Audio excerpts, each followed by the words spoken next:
Well, the condition has been known since first described in 1948. There's a lot of information evolving, not just about infertility, but about the biologic and metabolic effects of polycystic ovary syndrome on a variety of other organ systems, like the heart, as an example.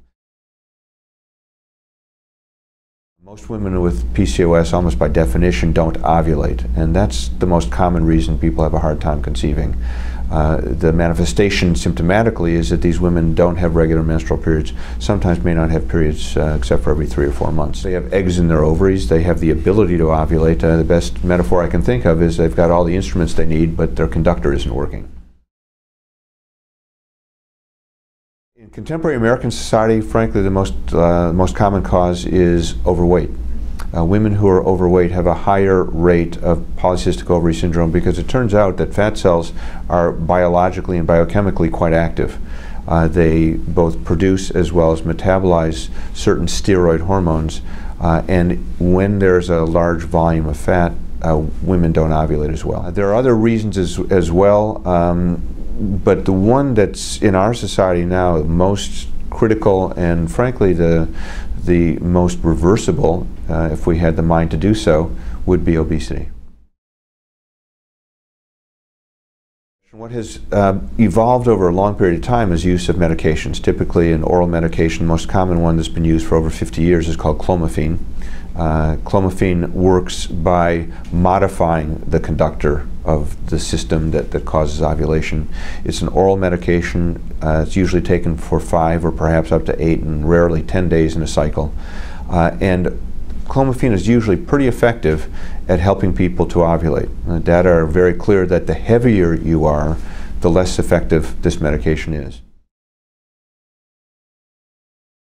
So our research group did a very large study published in the New England Journal of Medicine in 2007 that compared the use of clomiphene to a new drug on the block called Metformin. Metformin is a drug commonly used in type 2 diabetes. Many women with PCOS do have type 2 diabetes, and the thought was that Metformin might be a more effective way at helping people to ovulate and to help them get pregnant. And in our study of over 600 couples, Metformin was dramatically less effective than the old standby clomiphene. And it turned out the combination of clomiphene and Metformin was similar to clomiphene, maybe slightly better, but quite similar. Both were better than Metformin alone. So this reinforced our use of medication clomiphene. Another new drug came into the neighborhood, and we did another large study of 750 couples randomized to either clomiphene or this new medication called Letrozole, which works in a completely different way. And what was shown and published again in the New England Journal of Medicine, this time in 2014, was that Letrozole works better than clomiphene.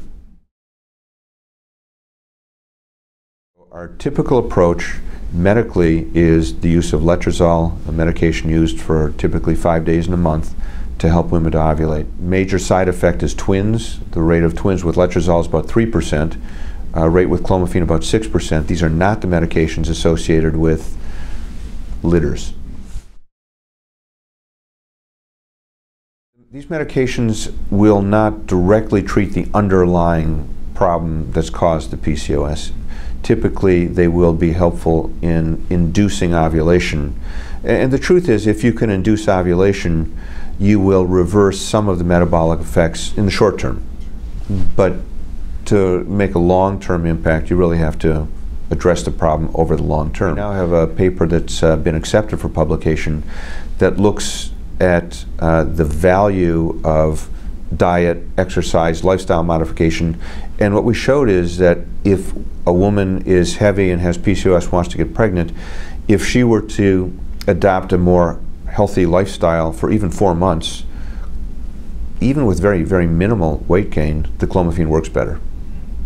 So I didn't really speak too much to the issue of taking better care of yourself, but losing weight, becoming more fit, even if it's a very modest amount of weight, is helpful not just for one's overall health, but for trying to become pregnant and becoming responsive to these medications.